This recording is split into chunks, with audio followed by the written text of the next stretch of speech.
Hello everyone. So I didn't get to make a video last week, and I'm trying to make sure that every week there's a video that's going to be posted regarding what I'm doing with this, with like the gaming cases and that. I've already had people ask me about it or have had me work on something that they own, so that's been encouraging on my end.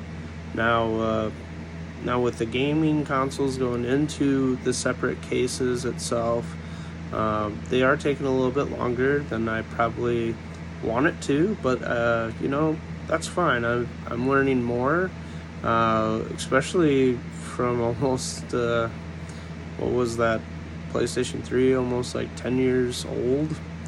Well, I've learned a lot with the new cases, learned different tricks and things on my own, like, hey, I want this here. So it's been way more fun this time around than when I first started. So I'm excited about this. I have a couple different companies that are very interested in seeing the work being done. One in Cedar Rapids, one here in Ames, Iowa, actually. But the PlayStation 4 Pro is probably going to be the one that's going to be done sooner than later.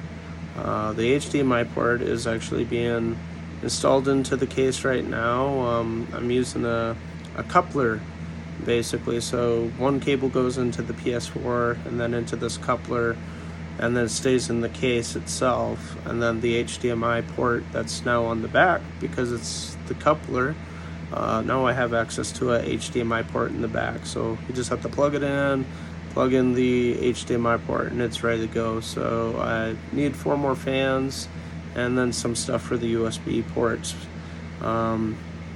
PlayStation 3, there's going to be a couple things I need to think about. That's why it's not done.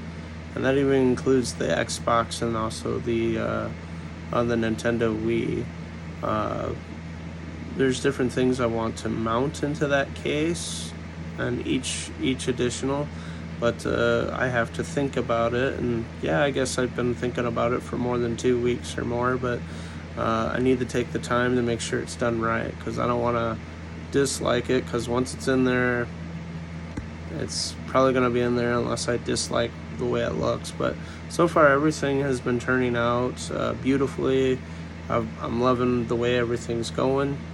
And I also found a couple other cases that they're no longer manufactured anymore. Both are by the brand NZXT. One I got, it's sitting next to me. It's called the Trinity case, and yeah, it's pretty neat actually. So I figured I could just utilize it to put old computer hardware inside, maybe basically make it a hub. And then the other one that I was really excited to finally get one, it even came in the original box, so I thought that was kind of cool. It's called the NZXT Phantom 4110, and a friend of mine who built his first gaming case, I want to say it was the 810, maybe it was 810, 820.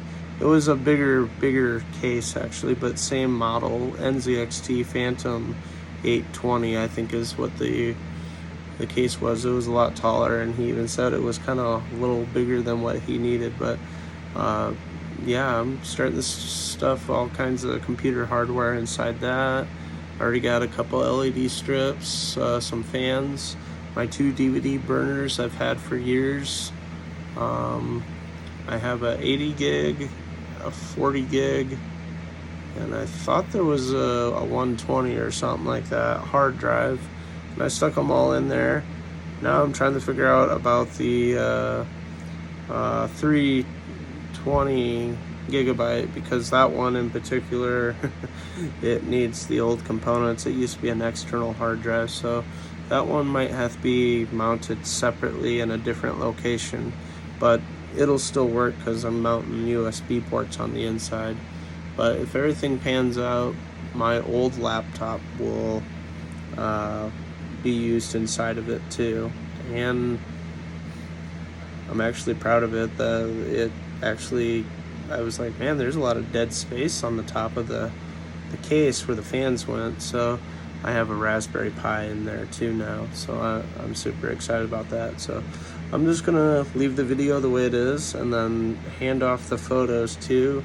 Now on YouTube, I don't know if I'm able to put the photos on there or not, so this is what I'm gonna do, just leave this video for now.